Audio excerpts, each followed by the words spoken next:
today on VIP TV, the current trainer of the year, awarded that at the British Boxing Board of Control Awards last year, I think, and a two-time winner of it. Joe Gallagher, thanks for joining us, Joe. I haven't spoke to you for a while. We had Tasha Jonas on the other week. She was fantastic ahead of Terry Harper. I just want to have a chat about your stable. So we might as well start with Tasha. You know, she had that fight with Terry Harper. Shut a lot of people up, a lot of controversy over it. Close fight, but most people believe she won it. How she come out of that fight and what's happening with her at the moment? Yeah, listen, Natasha, Tasha's a changed person, Steve. Listen, it was always screaming inside to get out of her, but I think she always wanted that big opportunity to show everybody how good she really was. And obviously, she had the early setback in her career, and that wasn't the Natasha on the night, and we were fortunate to be given a world title shot, and it was something that Tasha wanted to take with both hands, and which I think she did. I think Boxing News, all boxing experts, all had Natasha Jonas winning that fight 6-4. So she's proven herself on the world stage now. She wants the rematch. I think Terry Harper's had a mandatory put on her now. But you know, and I know, Steve, it's all boxing politics. How can you order a rematch with Dylan White against your man for getting knocked out, yet Tasha Jonas can't get a rematch in a controversial fight to Terry Harper? But it is what it is. And Tasha was saying to me the day, like if they mentioned Katie Taylor when I was down at Sky, she had to fight her, she had to fight Jessica McCaskill. She's fearless, Tasha. She's had, like anything, Steve, she had a taste of the big time, and she liked it, and she wants it again, and she wants to test herself again against the best in the world. Well, of course, she's had the attention on her before, certainly London 2012. You know, she was one of the golden girls, you know, of the games as such. You know, the way she was built before that, you know, Team GB used her at every opportunity. And suddenly, you know, her career's gone along steady, and suddenly she's getting a lot of attention again, you know, before and after the Terry Harper fight.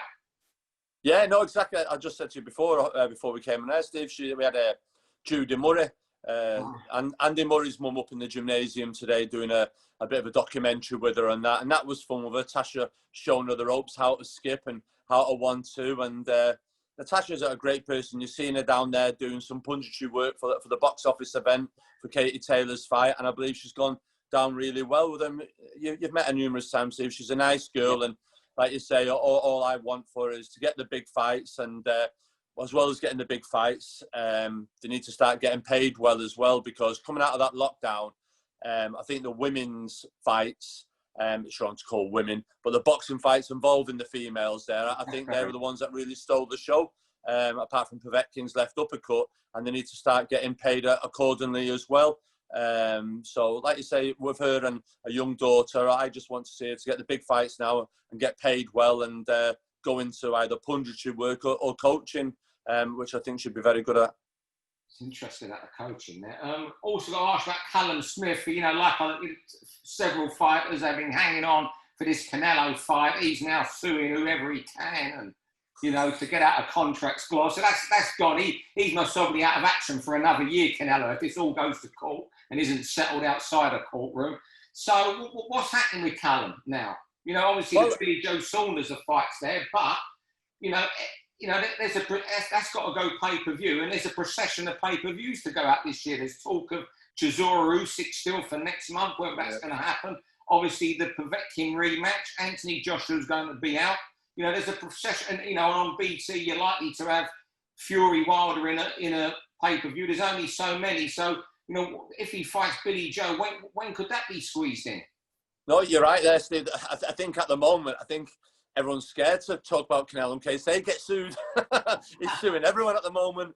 I put a joke tweet out this morning going, he's got to some lengths to avoid Callum Smith. And, but everyone took it the wrong way. But it was just I always do with you, but there you go.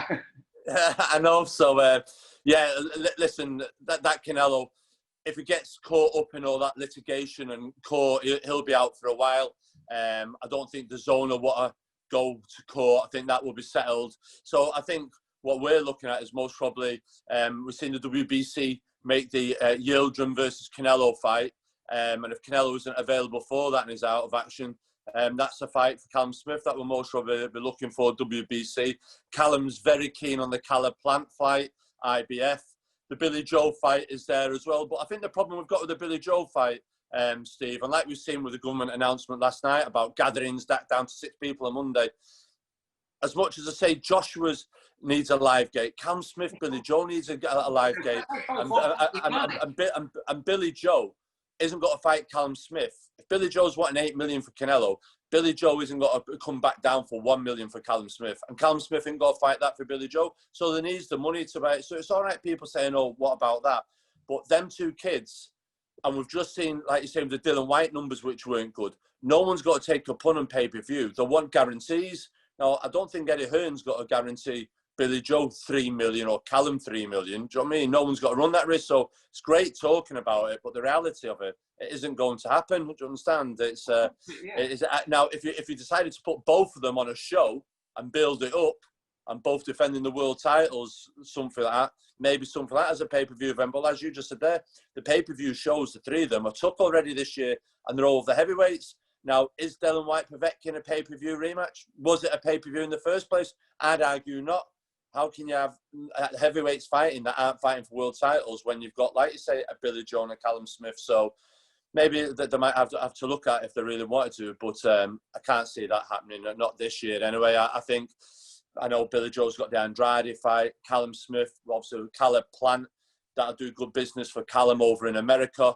The money would be there in America, raise Callum's profile, and he'd get an IBF belt. But as much as Billy Joe and Callum want to fight each other, they're not going to turn around and fight each other for free, are they, Steve? Do you know what I mean? And one thing about Billy Joe, he's all, he admits it himself, he's about earning a pound note. So he's not going to go on a pay-per-view, take so much guarantee and 25% and percentages. He just won't do it. And if he's not doing it, Callum's not going to do it. No, exactly, Steve.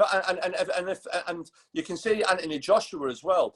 I'm sure Anthony Joshua's not. He might do the pay-per-view. He might not. He will be doing the pay-per-view, but he'll have a guarantee plus an upside. But they're not going to give that guarantee and upside to a Billy Joe Callum Smith fight, because let's have it right.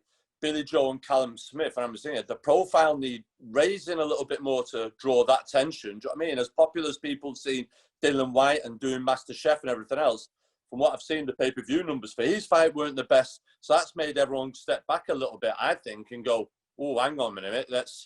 Listen, I know we're all thirsty for boxing, but people who have been furloughed, who are not in work, are skint and can't afford that £20 no more for that pay-per-view event." So everyone's got to sit back and reassess or do a pay-per-view card. That's a massive pay-per-view card that has big fights on it to draw that £20, £25 out of people's pockets. And if a second wave, Steve, comes and Christmas coming, people haven't got a part of the money that easy. Yeah. No, so just with Callum, obviously you've had, he couldn't have fought for most of this year because of the pandemic. And as you say, the purse he fights for, needs a live gate, most probably for his fights to, support what he expects and deserves financially. But it's still 2 years ago since he beat George Groves almost, isn't it? And he's just had those 2 fights since then. And that night in Saudi Arabia, when, you could see the image of him beating George there, you thought then he would kick on and become a superstar within a year, didn't you? Oh, I did anyway. Yeah, 100%. And like you say, we had he became a dad then, and we did take a date in December because there was a trouble with Chisora, I think, on the December date. And I phoned Eddie Hearn and went, "Cam Smith will take that date. We'll fight." He said, "I'll get back to you." And I said, "Oh, Chisora and White, they've agreed now." And then it wasn't till Madison Square Garden before he fought then against Hassan Nadam. And then when we fought him, it wasn't until John Ryder. And then I wanted Callum out in March, April this year.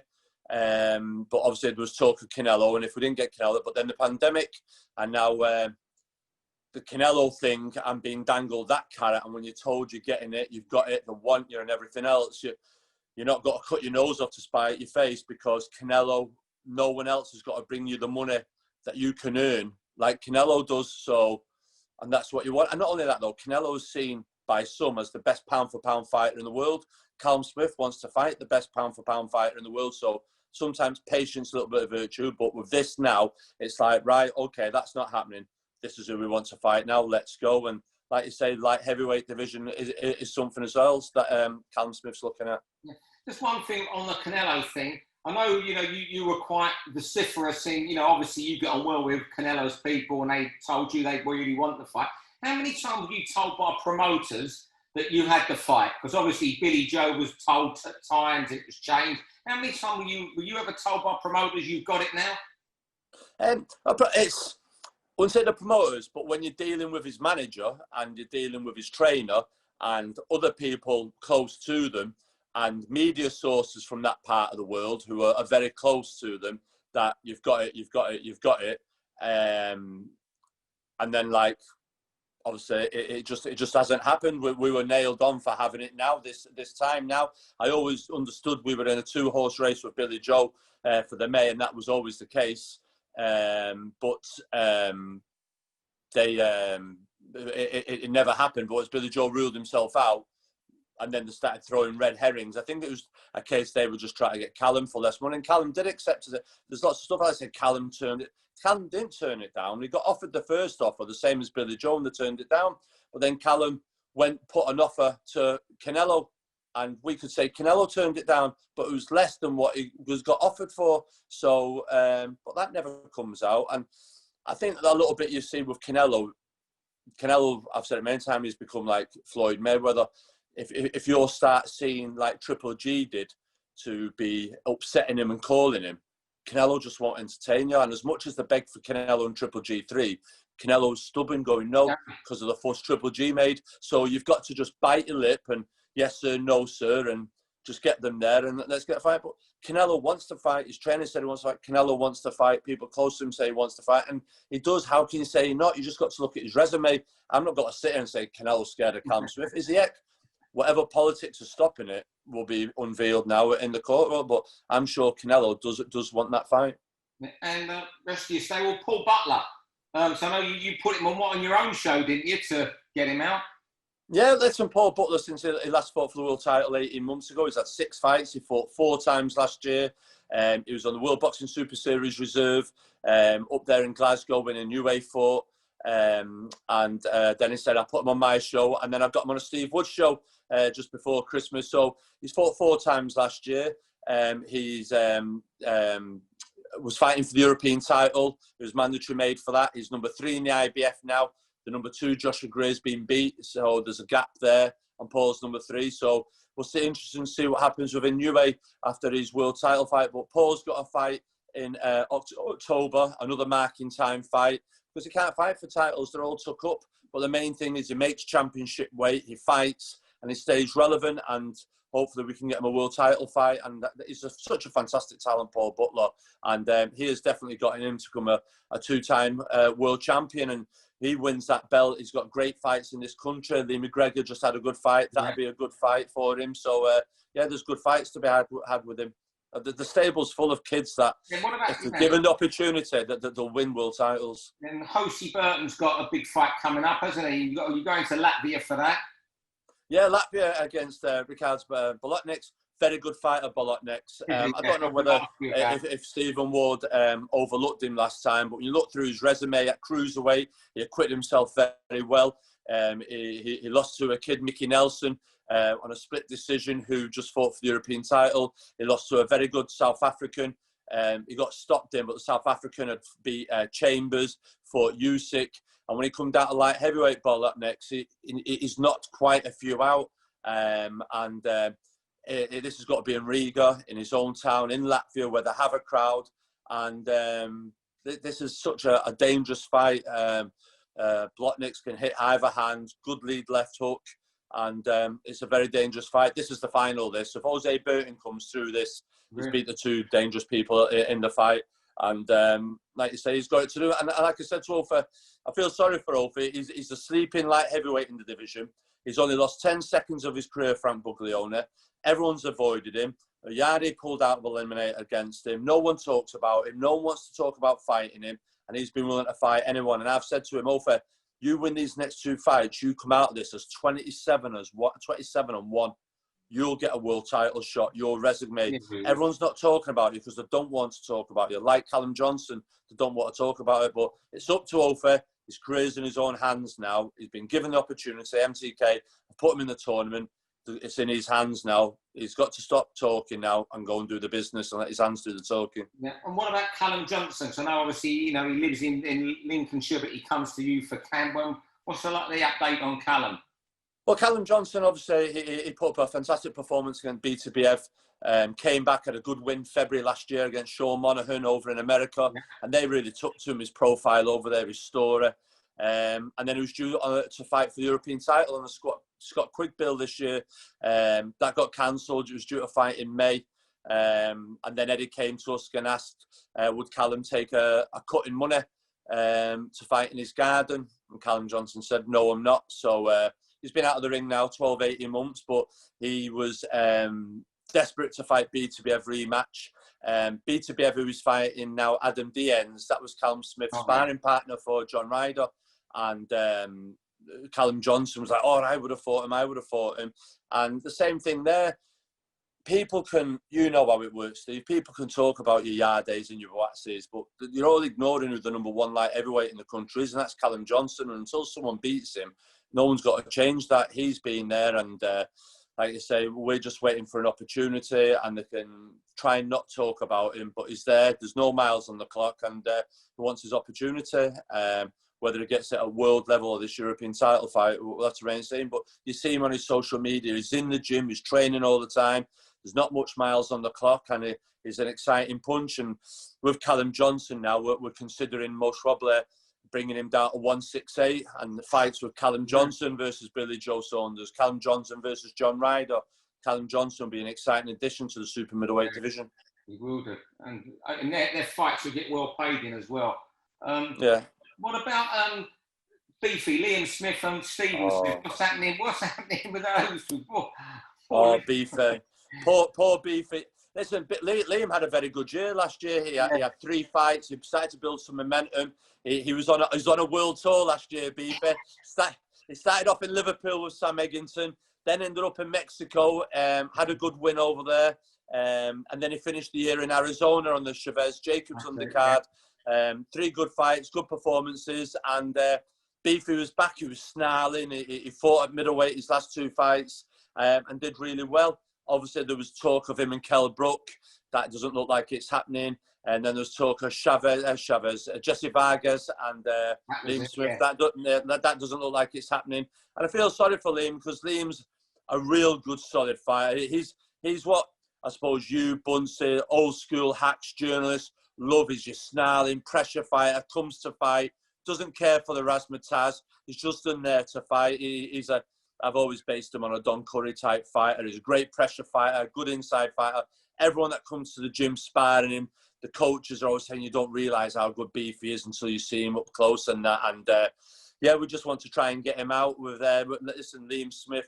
I've always said to Liam, like, him and Chris Eubank Jr. is a great fight, a really good fight. They've sparred in the past. It'd be a really good fight.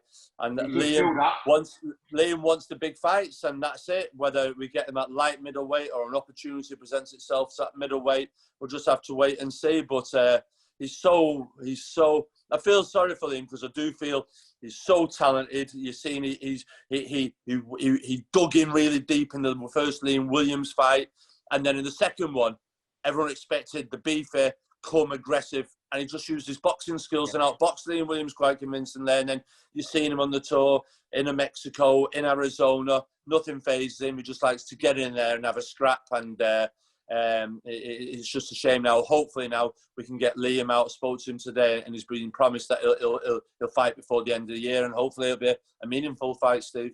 Is Stephen still looking for a fight as well? For one No, the thing with Stephen as well, Steve, that there's so many kids wanting to fight now. There's lots of kids on the small hall circuits that are huge ticket sellers now, that promoters don't really need to use because they're not doing it. So the one fights, as you say, Eddie Hearn, if you've got a fight, you've got to be in a fight. Stephen Smith wants to be in a fight. He's lightweight now, but all the lightweight belts, world titles are all being took for. Then the European, that's been taken care of between Patera and Bashira. So it's just treading water. You've just got to wait, and then if opportunity comes, he wants to. But Stephen still wants one more big shot at it, and it depends. So we'll just have to wait and see. But we've got to wait like Paul Butler with a new way, do the belts become fragmented? The same with Lomachenko and Lopez, do the belts become fragmented? And then the European champions push on, and then belts become. And like you see in the cruiserweights with Riapos, and everyone's just stalemating at the moment, aren't they? And there isn't many world champions fighting at the moment. Yeah. How worrying is it for you as a trainer and manager? Like, you know, we've gone through a lot of kids there, and while they're not old veterans as such, they're not young. They're at the peak of their career, some of them, you know. And you have that 18 months maybe where a lot of fighters are maybe, shall we say, almost, they have that thing where they only lose to great fighters when they're at their best. How worrying is it for you as a trainer, manager, that time is passing these kids at the moment, and when they come back, they've lost a bit of that peak through no fault of their own, because they might have a year out? No, exactly. I think that the two prime examples would most I'd say Liam Smith and Paul Butler, two usually talented kids. Had a good 2019. Like I said, Liam fought 3 times, Paul fought, and we're beginning to build momentum. And then for it not to happen, and then they're out of it. And I think Liam's 31, Paul's 31 now.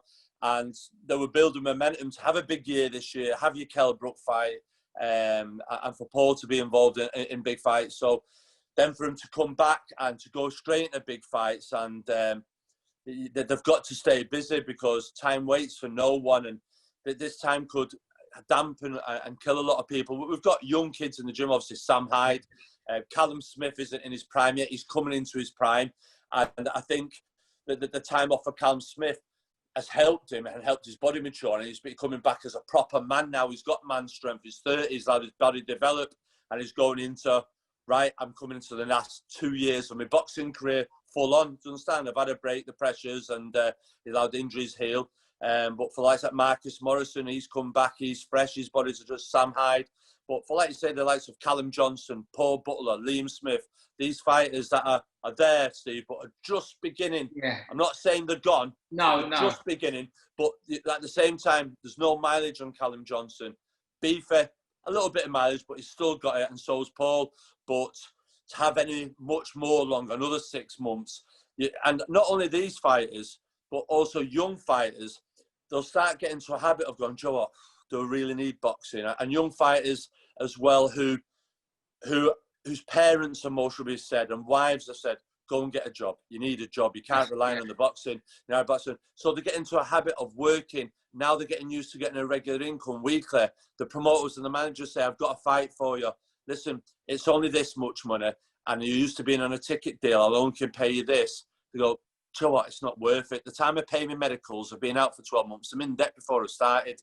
Do you know what? I'm not coming back to boxing. I'm sticking where it is. And you lose them to the sport. And I think that's got to happen, not just to boxers, but to trainers and to managers and grassroots. Grassroots boxing is so hard. The amount of times I talk to Kieran Farrell and both of us about putting shows on and we're wanting to it, but the logistics of it wise, the costing of it all. And you know, and I know, Steve, people that have been hugely supportive, sponsorships, them companies now are furloughing staff. They can't have a budget and go to the board and say, we want to sponsor this and sponsor that, because hang on a minute, we're making people redundant, the furloughing. So from all levels, everyone's getting hit. So it is very hard to put a show on and take the hit. It is very hard. I mean, you started putting shows on, and, you know, you put your money where it is. You know, you kept Paul Butler busy. You know, you put Sam Hyde in a fantastic fight, you know, where the result didn't quite go for him, you know. So what are you thinking of yourself promoting again? Are you a long way, as you say, you're a long way out now from doing this now again? No, listen, when they said the original lockdown, I said, right, I'll do it behind the doors thing. I thought, right, I'll do it. The idea was we'd do it on a Wednesday. We'd do it Wednesday midday, and we'd do 4 fights, 4 6-rounders, and we'd do it behind closed doors. Get the judges and everything else. But then when they came to the logistics of the quarantine, the bubble, the hotel, lockdown, food, and being in the bubble and seeing the logistics and the costing of it, and then saying, right, I'm going to put my own hand in it, but I'm going to lose money. I might as well go to I don't gamble, but go to the Grosvenor Casino in town, Steve. Do you know what I mean? It's just throwing money away when there's no comeback. And as much as I have in the past, and I know Steve Woods has as well, and you do your best because it's building. But it comes to a point when you go like the show we did in January this year. Steve Bunce was there and commentated. It was packed out, 1,000 people Sunday afternoon. Sam Hardy on Juma, one of the small old shows of the year.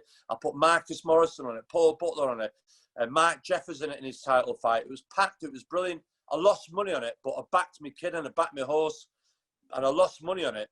And I'm willing to do a show again to put it on if it got them into a situation. But it's just too many logistics that if you do the show and then someone gets coronavirus on the day before it, and you try to do a streaming, our people got to tune in. Our people got to tune in on YouTube. The revenue, the sponsors. It becomes very unmanageable. It's very good. Like Frank and Mick Hennessy and Eddie Hearn can do it because they've got the money and they've got the TV backing stations to do it. For the likes of Kieran Farrell, Steve Goodwin, Steve Woods, himself to try and do it, it's very hard. We see it with the MTK. You look at how John O'Carroll came off a good win with Scott Quigg and has gone into that environment and there's no crowd. And that's what I was saying when Tasha fought Terry Harper. Terry Harper fought in front of big crowds. Natasha Jones was used to fighting no crowds being on the amateur circuit, so it didn't bother her. So do you take them gambles on them fighters? Do you know what I mean? It is very hard, and I would like to do one before Christmas, but I'm going to have to sit down and think hard about it. But Steve, the government changes every day. They don't be doing one thing from another, so we'll just have to wait and see. Before I let you go, just one other question, final question. What about your long-term future in boxing? Do you see yourself carry on training or more moving and management and promoting? Because you've got a bit grayer since you started promoting a couple of shows. That beard's got a bit grayer, so... The beard's got a bit grayer since you started throwing money at boxers and... Yeah, but I think...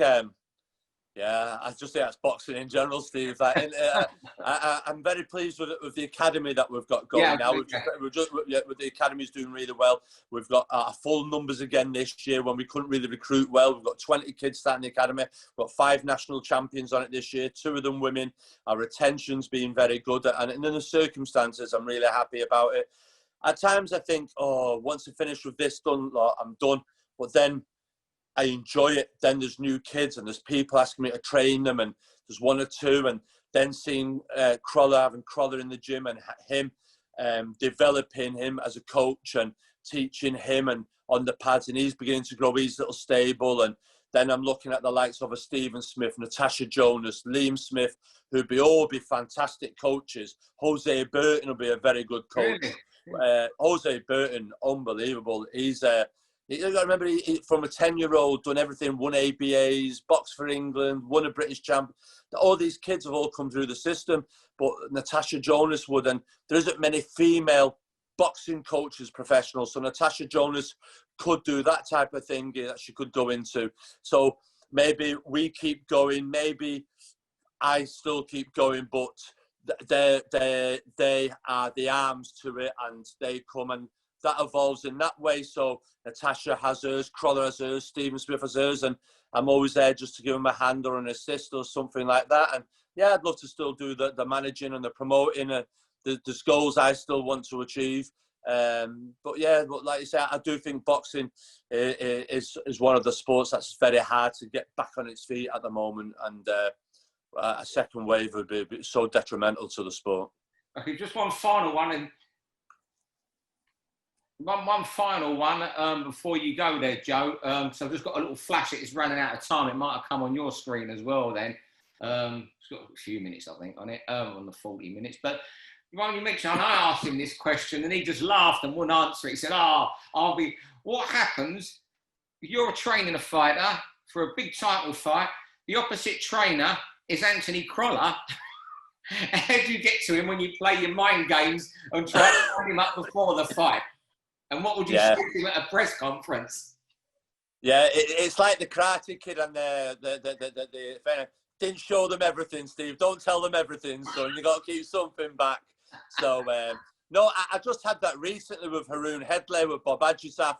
Haroon, he was a kid with me at Moss Side as an amateur coach, an amateur fighter, a box for me. And it was good to see him progress. And it was weird going against him. And Yeah, listen, I could never talk bad about any of my kids. It'd just be all about the best fighter on the night. That was it. But I don't know. I might do just have the crack to see how they'd react. Like, do you know what I mean?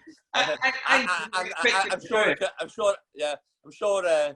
Anthony would just laugh it off. He wouldn't take it. He knew I'd be at it. Like, do you know what I mean? So I don't know whether I don't think I'd like to with Liam. Liam would be wanting the head-to-head confrontation. Imagine Liam Smith, it's a Manchester versus Liverpool fight. Arena. Yeah. Joe, you've been a pleasure giving us your time tonight and your update on your stable and always your insight on what's happening with boxing now, with your thoughts on what could happen with fighters behind closed doors. Thank you very much indeed for your time. Yeah, no problem, Steve. Good to see you, and hope your family's safe and sound. And I'll see you soon. Best to you and all your two kids. They're like off doing career. They're well in their careers now. So yeah, they're doing okay. Bless them. Thanks a lot, mate. For all boxing info, news, and latest interviews, amateur and pro across the north, click and subscribe. VIP Boxing Promotions. Also, Twitter, Instagram, and Facebook.